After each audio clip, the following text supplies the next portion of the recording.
you telling me that you have a way to defer the tax situation there? Is that what you're telling me? Yes, absolutely. Yes. And so the first one I was referring to is a 1031 exchange, which only applies to investment real estate. The second one I'm referring to is called a deferred sales trust. A real eye-opener to see that there are ways that people can use the regulatory framework, if properly structured, to invest 1031 exchange dollars in things that you would not think were like kind to what they exited from. So it was very impressive. I got to say, you are the first one I've seen pull this off, and I'm pretty hesitant to believe in a lot of these kinds of things.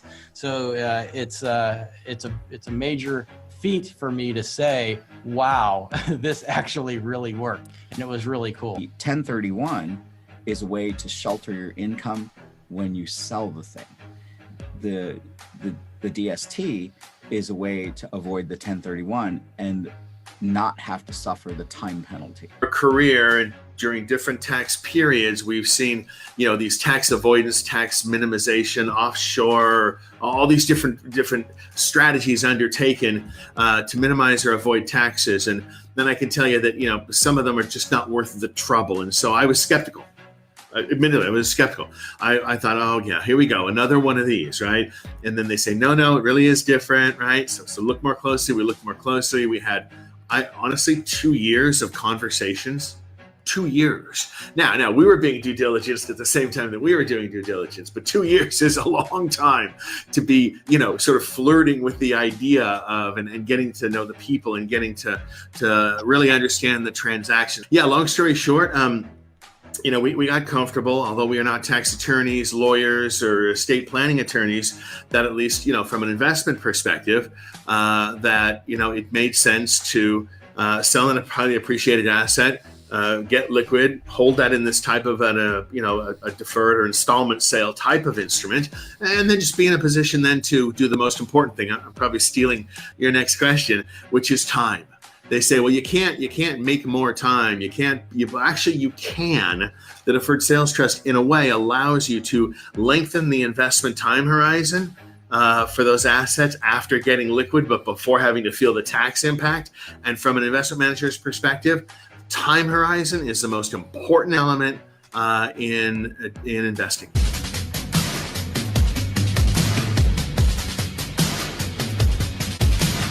All right, everybody. Hey, I want to welcome everyone to Capital Gains Tax Solutions Deferred Sales Trust Mastermind, where we believe most high net worth individuals and those who help them, they struggle with clarifying their capital gains tax deferral options, not having a clear plan is the enemy, and using a proven tax deferral strategy such as the Deferred Sales Trust is an amazing way for you to exit highly appreciated assets, defer hundreds of thousands to millions of tax, remove funds outside your taxable estate so you can create and preserve more wealth or help your clients, friends, and family do the same.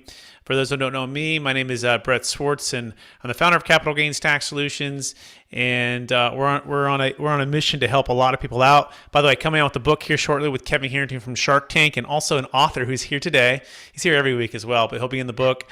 And we're going to be talking about deal close story of the week, as we do every day, every Friday at the same time, as well as kind of the vision of why we're here, and then kind of open up for discussion or come up, challenges or frequently asked questions for anyone out there looking at doing the Deferred Sales Trust. That being said, I am joined by the man, the myth, the legend, Jake Miller, financial advisor, CFP extraordinaire, all kinds of other things. Jake, how you doing today?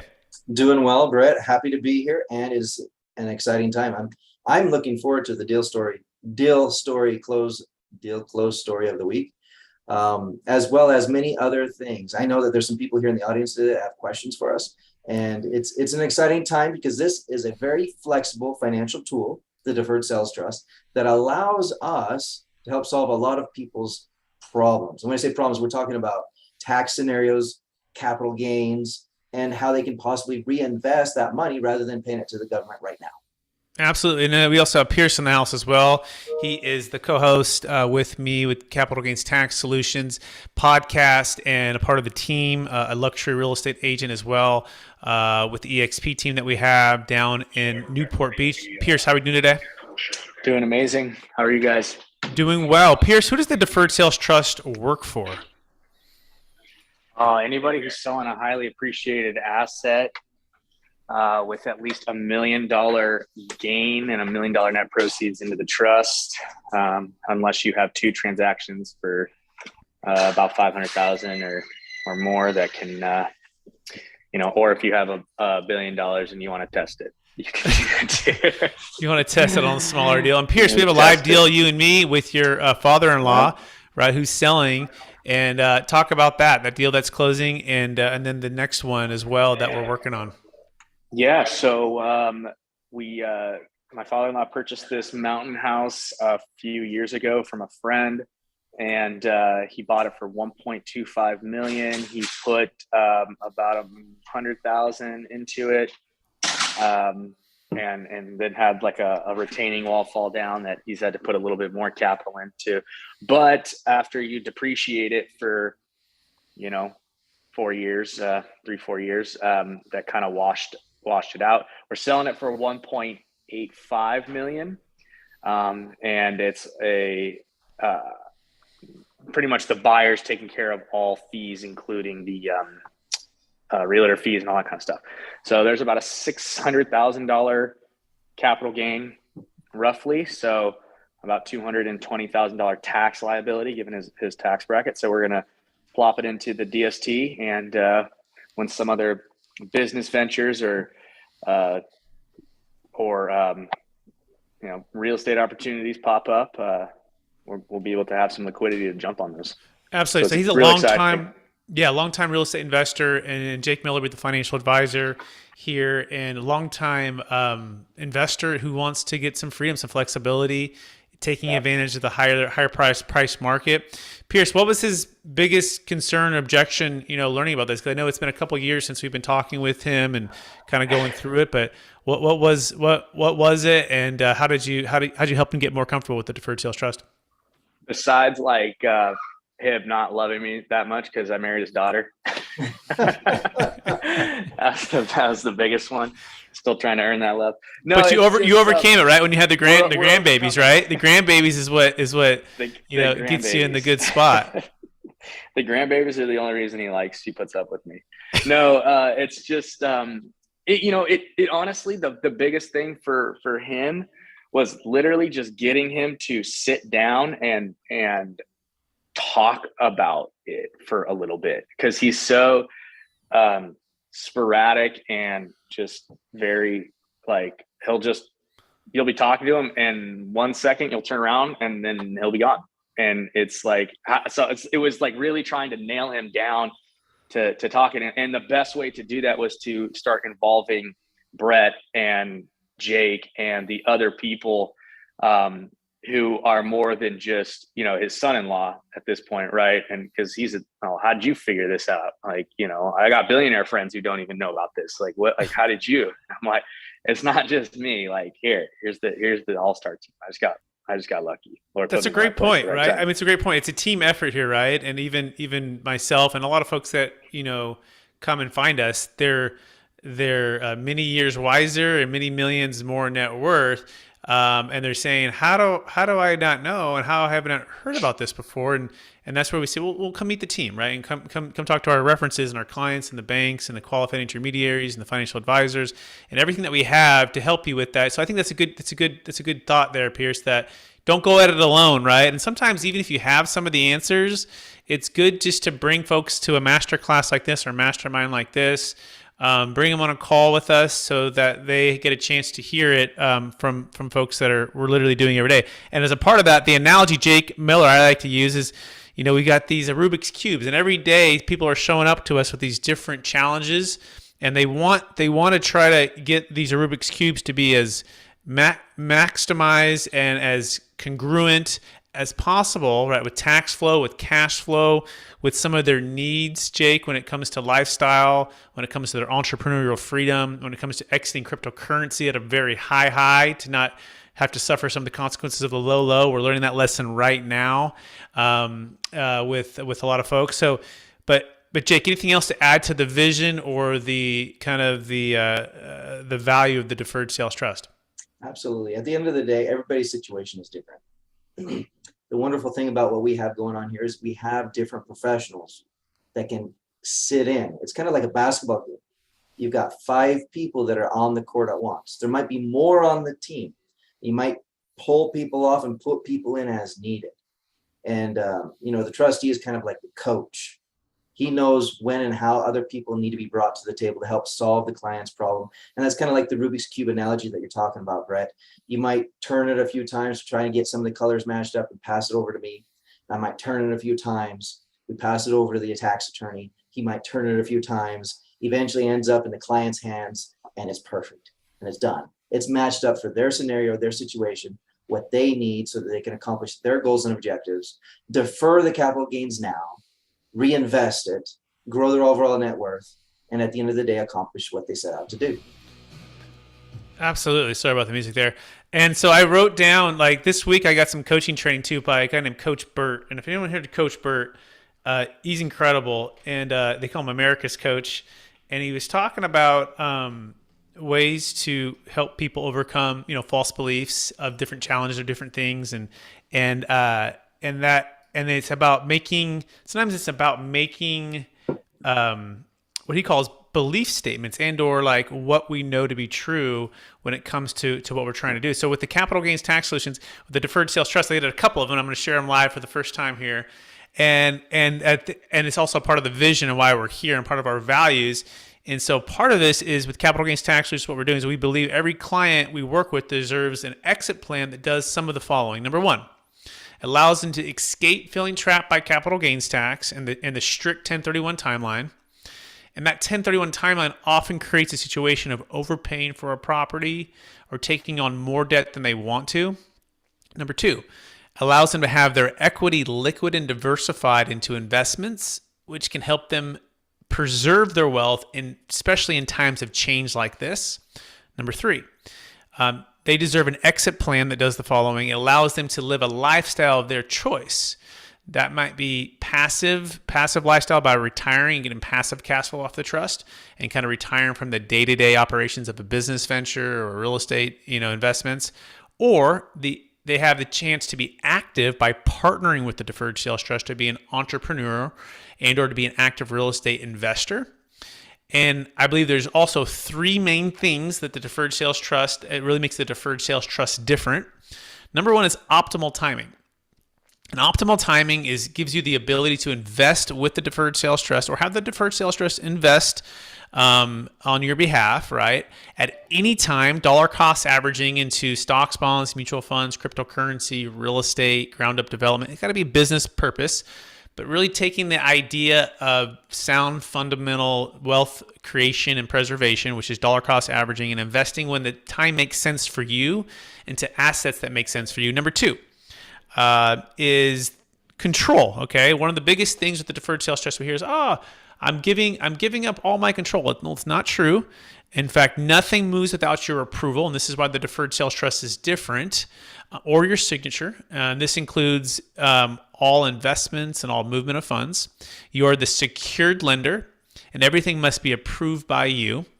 Number three, and why the Deferred Sales Trust is different. It has to do with asset protection and estate tax solutions, okay?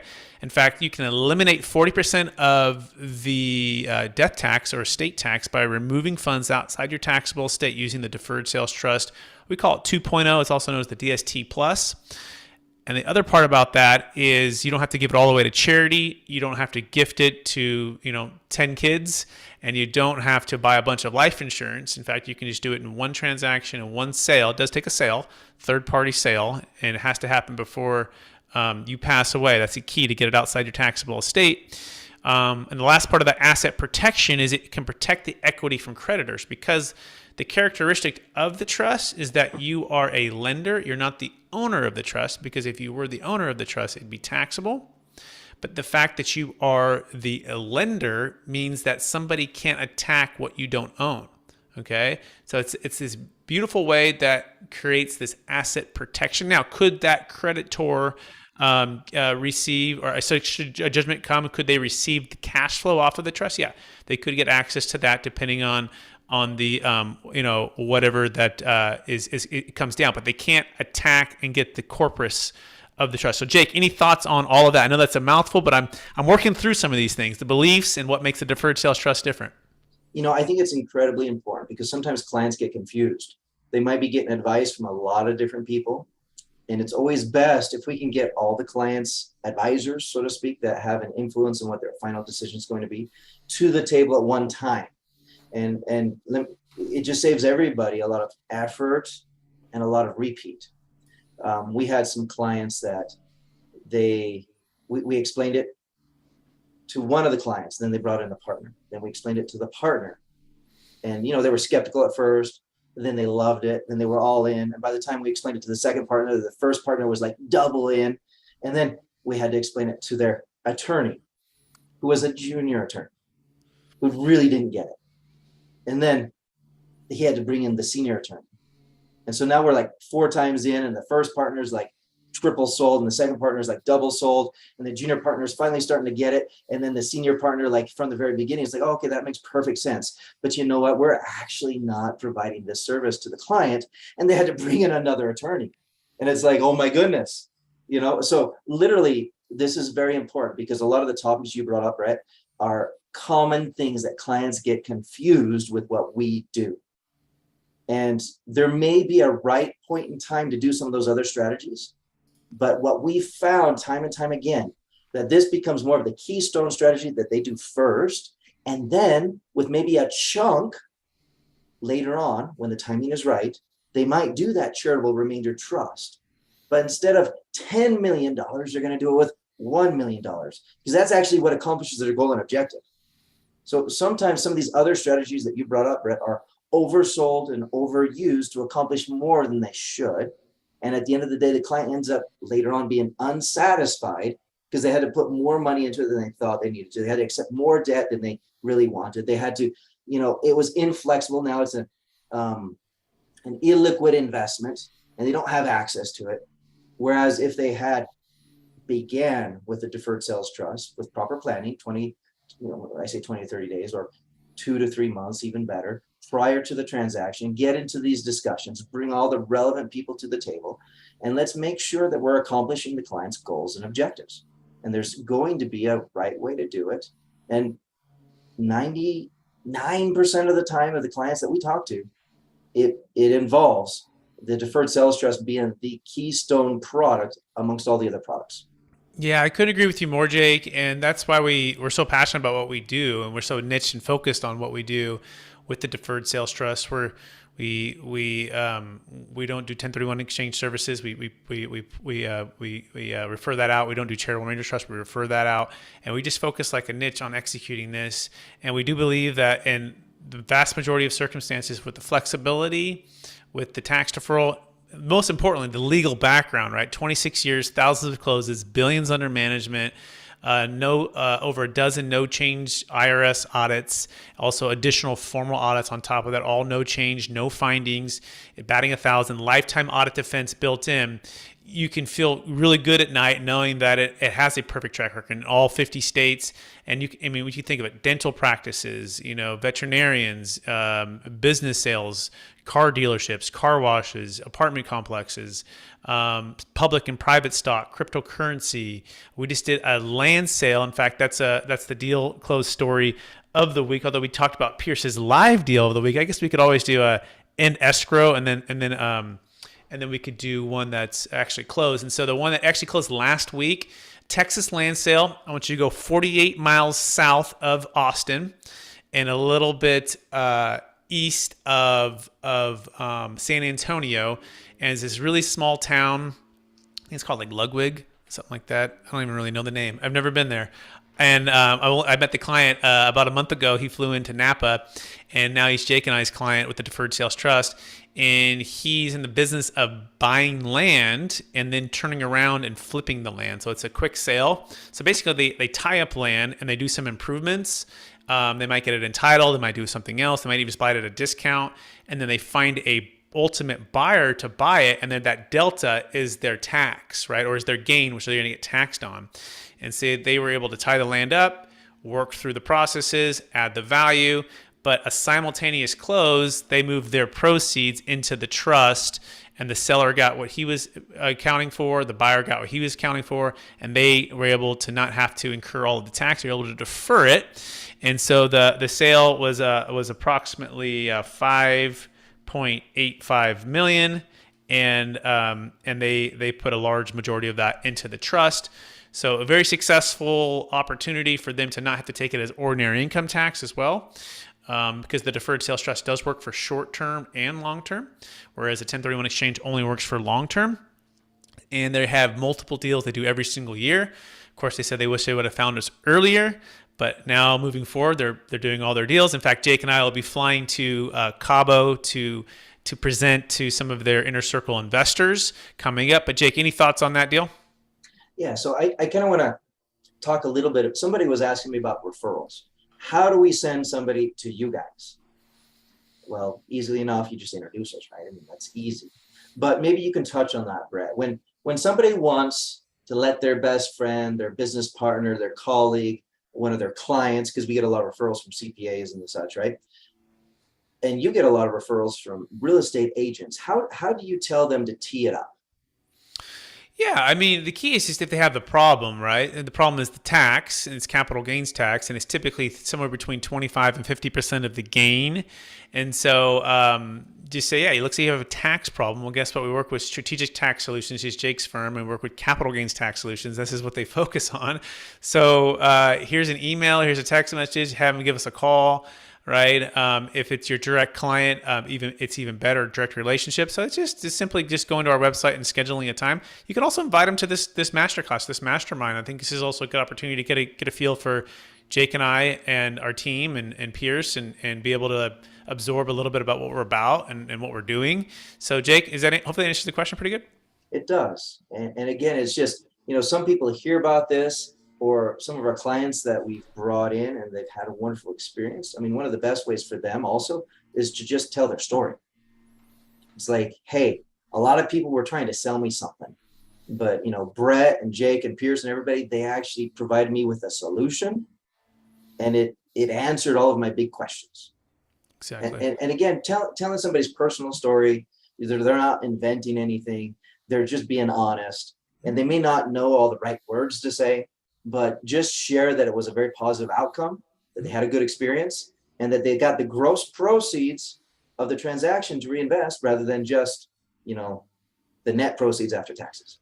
Yeah, honestly, I think the deferred sales trust sells itself. Like once you look at the math, and I always say that, it's like the Mike Tyson quote, everyone's a skeptic until everyone has a plan until they get hit in the mouth, right? And Mike Tyson would go into all these fights and all these knockouts, and they have these big talking, and he'd always just say the same quote. Anyways, everyone's a skeptic until they're about to hit like millions of dollars of tax. And then the key is jumping in with our team, getting comfortable, hearing client testimonials, and then seeing the legal track record and getting your answers to your questions. And that means also, by the way, bringing in your trusted professionals, right? Bring in we have a financial advisor, Jake, but bring in your CPA, bring in your commercial real estate broker, bring in whoever it is that's been helping you with building your wealth, and have them ask the tough questions of us too. Honestly, 9 out of 10 all join us and send us referrals too, and it all works out. That being said, we're ready to open it up for frequently asked questions and or live deals. And so if you have a live deal, if you have any questions or comments, you're welcome to put it in the chat. You're also welcome to unmute yourself and ask away for Jake, myself, and or Pierce. We're here for you to answer those questions. So who has a question for us?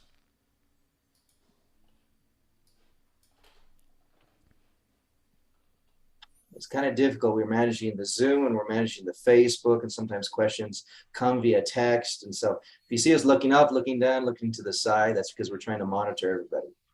Okay. Yeah, and Glenn says he has a lot of background noise. So he'll come back next time. No problem. And we'll keep talking, and as questions and thoughts do come up, I can also share my screen. I think there's a common thing here, which I have my iPad now, where we can go through a scenario on how to use the deferred sales trust to partner with you. That's also seems to be a common one here. And that I'm going to create a little Zoom screen share here and on my iPad, and we'll kind of map this out, see if you can see my my screen okay there? Can you see it okay? It's white. It's right there. Okay, perfect. So, Jake, let's walk through this. What if someone wants to purchase investment real estate with the trust? Jake, give us kind of the big overview, okay? And then we'll show it on the screen here. Yeah, so let's talk about the client's previous transaction, which was $6 million. All right, so they have $6 million in the trust. All right, so that deal's been done, and what's next? And they're a serial entrepreneur, serial real estate investor. They found another property. They got a screaming deal. And this is really good because, you know, they sold in California. They got the 6 million in there, and they found this deal in Texas. And this really good screaming deal is only $2 million. Okay. So how do they do it, Brett? I mean, they've got $2 million. They got to somehow, the trust needs to participate. They need to participate. They want the depreciation. They want that tax benefit. How much money goes each direction? How does this look? How do they get money out of the trust? Yeah. So I'll answer the question. So that there's the trust itself. Remember also as well, real quick, it typically owes somewhere between 6 and 8% on it's a promissory note, right? So the trust is holding the 6 million, and what's owed back to you, the client, is this 6 million at 8% on a promissory note. So this is an expense to the trust. Yeah. It's an expense to the trust, exactly. And so that is somewhere around 8%. That is $480,000 per year. So it's not guaranteed, and it's not, we got to go make the money. And the question is, well, how do we make that money? Well, we can be in stocks, bonds, mutual funds. It could be in securities. Okay. You know, let's say Jake's put it into some stocks, some bonds, some mutual funds, even insurance. It could be in a number of different things over there, but it can also be back into some real estate. And so let's just hypothetically just say that 4 million is sitting in these liquid investments, diversified. And let's just say that that's making, you know, that on average, that 8% over any 10-year period. So that's producing the 320,000. And so now we want to try to get this other 2 million to live up to its job, which is to produce the rest of that 480 minus the 320. So what we're going to do to get there is we're going to form an LLC. Okay, LLC. So Jake, explain why we're forming an LLC and the benefits of that. The benefits here, an LLC, a limited liability company, is a disregarded entity that can file as a partnership, and it can benefit from those partnership rules, those general partnership rules. Now, the reason we're doing the LLC is this is an outside entity outside of the trust. This allows the trust as a partner to put down the equity. So the trust can now transfer $2 million to this LLC that the trust is a partner in, as well as you, Mr. and Mrs. Client, on the other end. Now, this is incredibly important because if the trust itself were just to go buy that real estate, which it could, right? That might be a method to do this, but not the best method. We do it this way so that you, Mr. and Mrs. Client, under the general partnership rules, you can be benefiting from the depreciation that the trust otherwise would not benefit from. So you can be pulling that tax benefit out. I mean, what is the biggest reason why most investors invest in real estate? Again, we're talking on one end, the income from the doors, right? But by and far, the largest reason that most real estate investors invest in real estate when they have other businesses and other income is 1, diversification, 2, the tax benefits, and then 3, the income. That is the most common order that people invest in real estate for those reasons. Okay. Excellent. And you do get a brand new depreciation on this property, right? Which, remember, at a 1031 exchange, it's old. Now, you are only going to get 80% of that personally, okay? The trust gets 20% of that. And the reason why is because what we're doing is this LLC partnership is split 80-20. Oh, let's do. This is going to be like this. 80% ownership is you, 20% is the DST. The DST puts up all of the 2 million. You put up 0, but since you're doing the sweat equity, we can structure the deal, and this is the LLC. Okay, this is the LLC. We can structure the deal. They're also going to want an 8% pref. The trust is.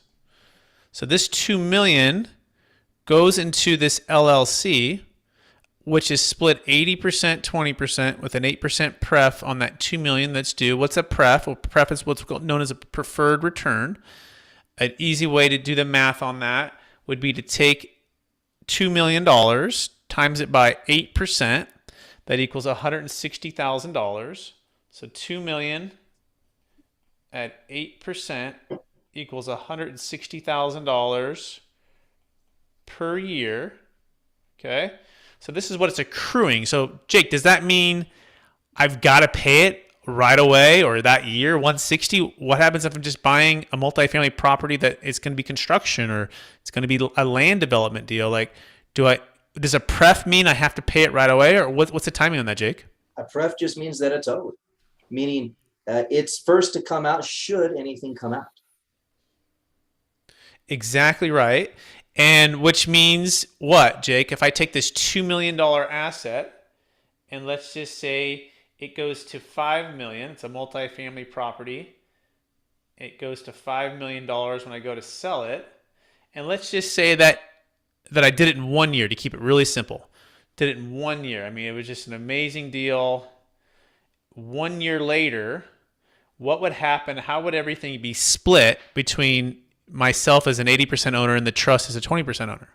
Absolutely. Great question. So here we have 80-20 at the end of 1 year. What is the growth? We got $3 million in growth. Are we talking total proceeds or the additional gain? Yeah, let's do the 3 million in growth, and then let's minus out the 8% pref on the 2 million, and then let's back it out so everyone can see it. Okay, very good. So after 1 year, we've got the 160. We back that out of the 3 million growth. Mm-hmm. And then we can split that gain between the two partners of the LLC, which one partner is the trust. One partner is you, Mr. and Mrs. Client. So we take the expenses, of course, the pref and what's owed. We subtract that out from the gain to offset because that's an expense against the asset. And then we allocate based on percentages. Mm-hmm. Which goes 80-20, right? 80% here to you and 20% back to the DST.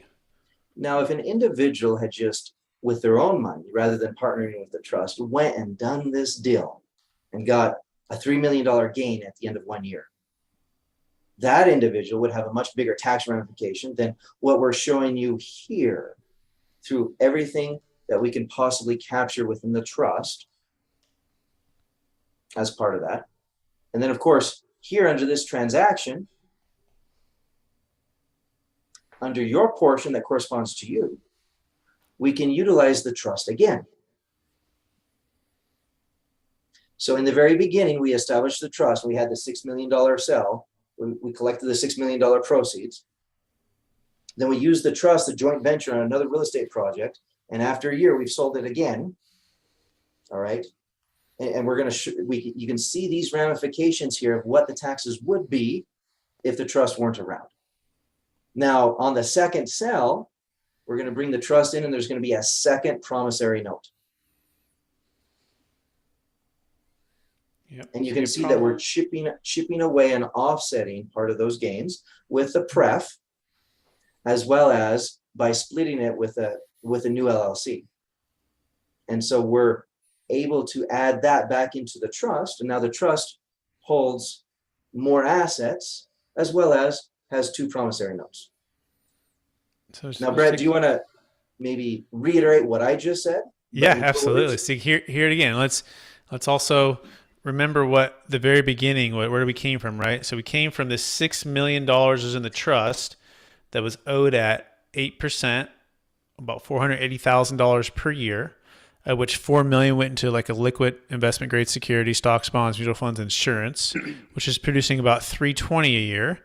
Now we want to get to 480 is the goal. And so you found an apartment complex and you decided you wanted to invest it. By the way, you can get debt on that apartment complex, but we're just going to keep it simple. We're going to say you're going to get no debt, just all, you pay cash. And so you're going to form a brand new LLC, which by the way, you're the majority owner of. In fact, you get 80% ownership. Now, how much money do you have to put into that? Well, zero. And the trust puts up to $2 million and asks for a 20% ownership with an 8% pref. What does that mean? Well, remember the pref is at 8% per year. It's about $160,000 per year. So it's owed back to the trust. But remember, notice how this 8% is the exact same 8% here. We're going to mirror that. And the goal is to try to take that gap. Notice this 480 minus this 320 is what? 160, okay? So it's the goal, not a promise, not a guarantee. In fact, your deal may only be a 5 cap or a 4 cap or a 6 cap, but it's going to be a preferred return that's accruing until an exit happens. And when the exit happens, remember it exits at $5 million. There's a $3 million gain there. So how does it get split up? Well, you got to pay the original $2 million back to the DST, which is going to flow. A better way to put it would be to flow it upwards back to the $6 million where it originally came from. But for space-wise, I'm just saying back to the original DST, which is at $6 million. Okay. Plus this preferred return of 160. Remember, because it's been accruing, this is a 1-year sale. 1 year to do this. So that's going to go back to the trust. Now you might be asking, well, do I give up that money, that 20%? Is it? Well, remember the money, it's owed to you. You're not giving it up. It goes to the DST, which remember it owes you this $6 million. So you can think of this $2 million kind of like you borrowed it from the trust. So it's just paying it back, but it's not technically borrowing because that would be taxable. It's actually a joint venture partnership. So the trust gets paid back its original $2 million it put in, plus an extra $160,000, which is the pref, which goes back to paying you on the original $6 million. So you're basically made whole there. But guess what? There's this extra $2.8 million left over after that, which goes what? Goes 80%, 20%. So there's an extra 568 that's going to go into the trust, which you might say, well, Brett, does that 568 just disappear? No. So this trust, remember, this is 480. This is 400,000 just 1 year. Over 10, it goes into the pie, and the pie is 480 times 10. So this 568 goes into the pie of 480, and then you have an extra 2.272. That could be promissory note number 2. So all the smoke clears, and this is what happens. Okay, you're going to get the original $6 million is going to be back in there, plus this 568, which is going towards paying you about 480 per year. And this is times by 10 years, right? So this is just going back into the pie. Remember, this is having to pay you at 8%. Correct. And this is promissory note number 1. Number 1 here. So if I can't hear me there, now you're going to have promissory note number 2, which was this 2.272 million. Okay. Now this is the cool part, right? So you got 2 promissory notes. Now this is kicking off 8%. And the goal, that's the goal, not a guarantee. And 272, 8%. That's about $217,000 per year. Okay. And a total of about 8.272. Jake, any thoughts? So aggregate that all together for the final piece. And I believe that answers Land's question in the comments. So what we've done is through utilizing net of attorney fees rather than net of taxes, the proceeds from the sales, utilizing the deferred sales trust, which yes, there's a fee for the trustee, there's a fee for the financial advisor, but we provide for all of this, right? And at the end of the day, in this scenario, now again, this is hypothetical, we used 1 year just to make it easy, right? But we've gone from a $6 million transaction, which normally they'd probably lose 1/3 to 1/2 of that to taxes. We were able to use the gross proceeds minus attorney fees to reinvest in other assets. We used 1/3 of that to reinvest in multifamily in Texas, right?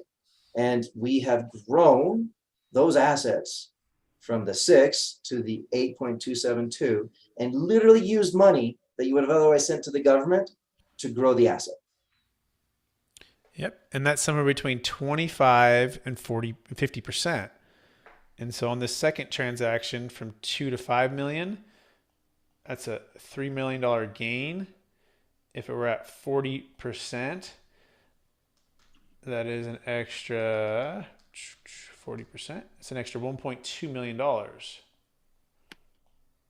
Okay. Which has all been rolled into this one DST, which has 2 promissory notes. They total this 8272. 2 promissory notes from the 2 deals that it's participated in so far. Yeah, exactly. Any questions from anybody on any of that? Hey, Brad, it's Rebecca. Hi. I'm put some comments in there and then I forgot we already deleted we took out the 160 originally. So that 568 goes back to towards the payments. Yeah. To the, and it doesn't necessarily, does it increase the value of that original trust? No, it doesn't change the promise or no, it's owed to you. Okay. But think of it just like accruing interest, right? So Jake over here, by the way, when he's managing this 4 million, right? He might this might go to, he might do really well. He's making a 500 a year, right? Okay. And even though 320 is what's owed on this 4 million, but does the trust take that? No, it's just going to accrue over those years, right? Okay. It's going to build up because some years are going to be lean, some years are going to be aggressive. It's going to be this ebb and this flow. But yeah, it's naturally we're thinking, oh, this LLC, that means I have to give up. No, you don't give up the 20 because it's got to go back to pay you. Remember where it got it to begin with. Okay. It got it here, right? You got it? Does that make sense? Yes, now I get it. Yep. Mm-hmm. Thank you. It does lead into the next question. Well, what happens, Brett, at the end of the 10 years at 6 million, and let's just say 420 has been owed times 10, right? Is that 6 million, 8%? Oh, oops, not 420, 480, right? So end of the 10 years, and let's imagine the trust was making 600,000, okay, times 10. And there's a little bit extra left over, right? So it'd be 6 million here versus 4.8 million. Now, had you not purchased the option, there would be a delta between the two, and this delta would mean, as the trustee.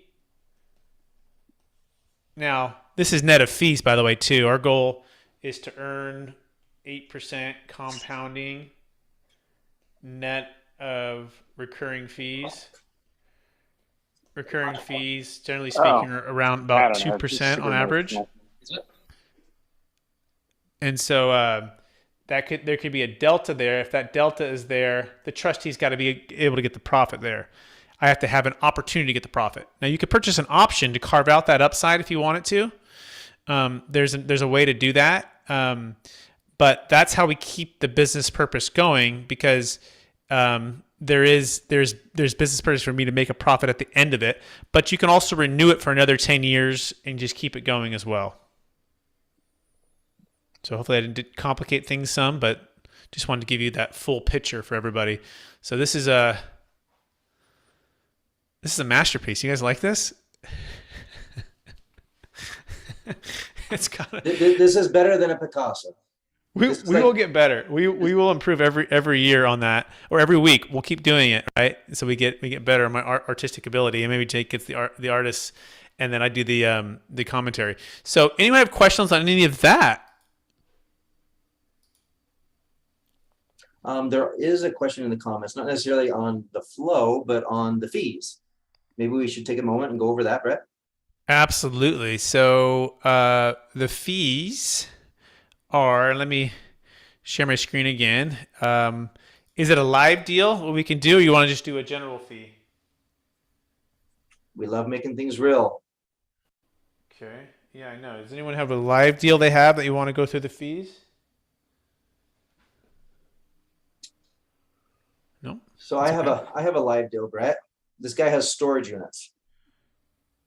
Okay. And he builds them, fills them, and then sells them. Mm-hmm. He currently has one that probably in the next 2 to 3 months, which is perfect timing for us to get into this. In the next 2 to 3 months, it's going to sell for about $5.2 million. Can we just keep it at 5 to be simple? We can keep it simple at 5.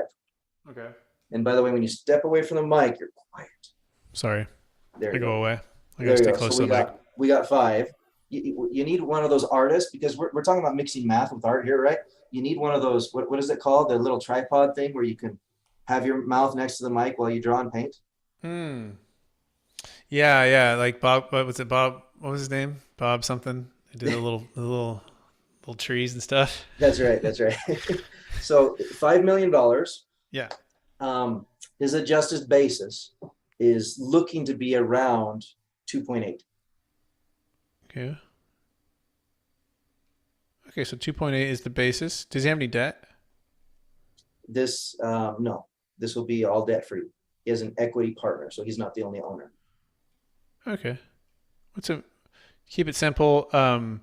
Let's imagine he were the only guy, although we can split it up for the people. So what state is he in? He's in the state of, which state is he in? He's in Louisiana. Okay. I think that's like a 5%. I believe 5 is close, yes. Yeah. Okay. So we're gonna take 5 million, and we're gonna minus that 2.8 million, right? And that's gonna give us the 2.2 million of gain, and we're gonna take 20% federal, 5% state, 3.8 Obamacare tax, plus a couple percentage for depreciation recapture.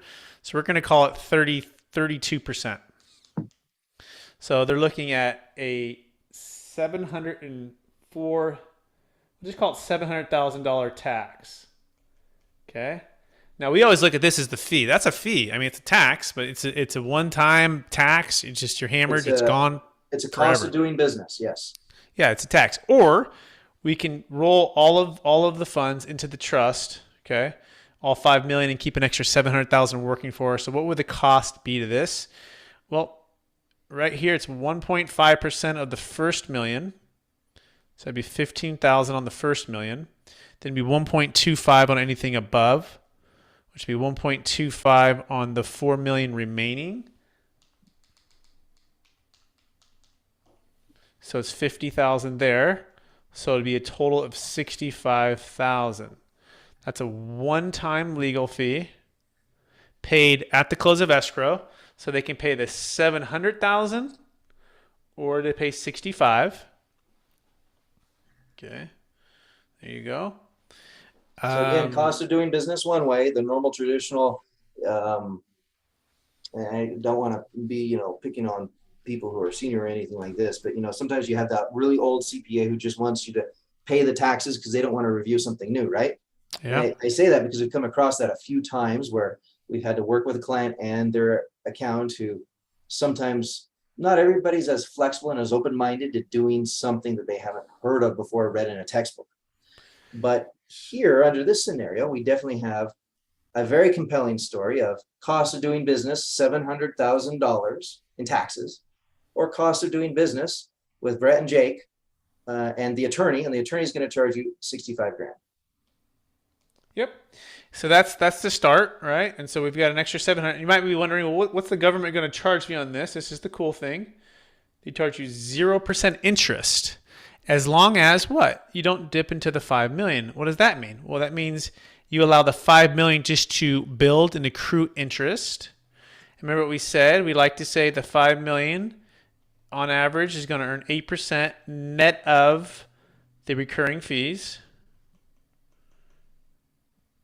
Net of these fees here, which we're going to talk about here in a second. So the goal would be, if they're going to give you an extra 700,000 at 0%, and you can earn an extra 8% on the entire amount, that's pretty cool. That's $400,000, of which on the $700,000 piece of it, that's about an extra $56,000. So within about 1.5 years, you've just paid for the legal fee. You see that? If you look at like that math there. So that's one way to make this thing an investment, not an expense. As well, you didn't have to take $5 million in 1 year, which would shoot you to one of the highest tax brackets. In fact, a lot of our clients will actually just take no interest payments for a couple years, which lowers their overall state income tax. So there's some savings there. Plus, if they do a multifamily investment or a real estate investment, they get a new depreciation schedule if they're active, which they can get depreciation there, which is cool. Remember, in a 1031, the old basis travels, which is not great. Whereas you get a brand new basis with the DST if you're active in purchasing it. Okay, so let's keep going here. So our fees, generally speaking, depending on where and how the funds are invested, would be, we like to say, somewhere around 1.5% to 2% on a recurring basis, just depending on where and how the funds are invested. And then our goal is to say net of fees to earn 8% on $5 million.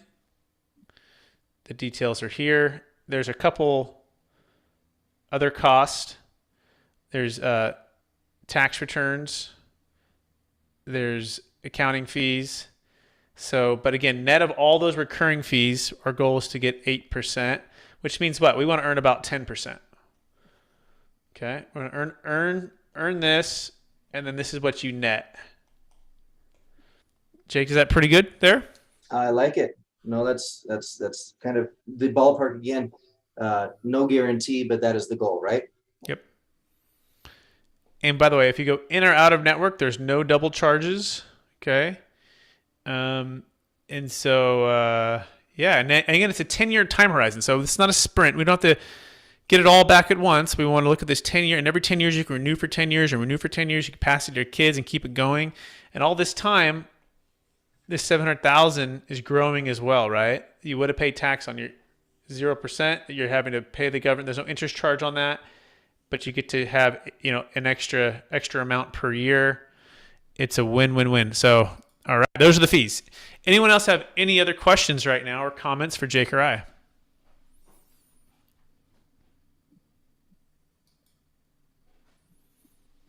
It's pretty good. I think the class was pretty good today. I mean, we did a little bit of a detailed mapping out. I want to thank everyone for joining us, and I want to encourage you to come back next week and come back with friends, come back with clients, come back with anybody who wants to escape feeling trapped by capital gains tax. We do have one more other question. For example, you gave to us who manages $4 million. So the money land can be invested and managed by Jake Miller as the financial advisor. And then my role is the trustee. So it's like a team effort here. But you could go back into your own, say real estate or business venture with some of the funds. In fact, up to 80% can go back into other business, active deals. But I would say most of our clients are diversified in a couple different things, and we're all working as a team to do that. So hopefully that answers the question, Lan.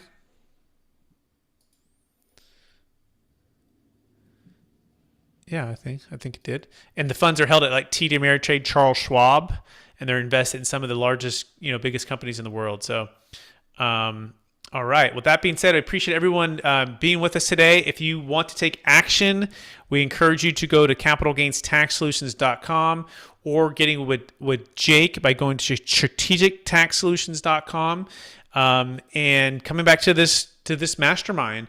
Look for the new book that is coming out soon, Building a Tax-Deferred Exit Strategy. Jake Miller is the secret man who's in the book. He has one chapter. I have a couple chapters too, and then we have a cool guy named Kevin Harrington from Shark Tank. He's in the book as well. We so appreciate everyone out there. Jake, any parting words before we go? Have a fantastic weekend. We want you to improve your quality of life, and that's why we're here today, to help you do more with your money so that you can overall increase your net worth and pay less in taxes. Beautiful. Thanks, Jake. Thanks, everybody. Talk soon.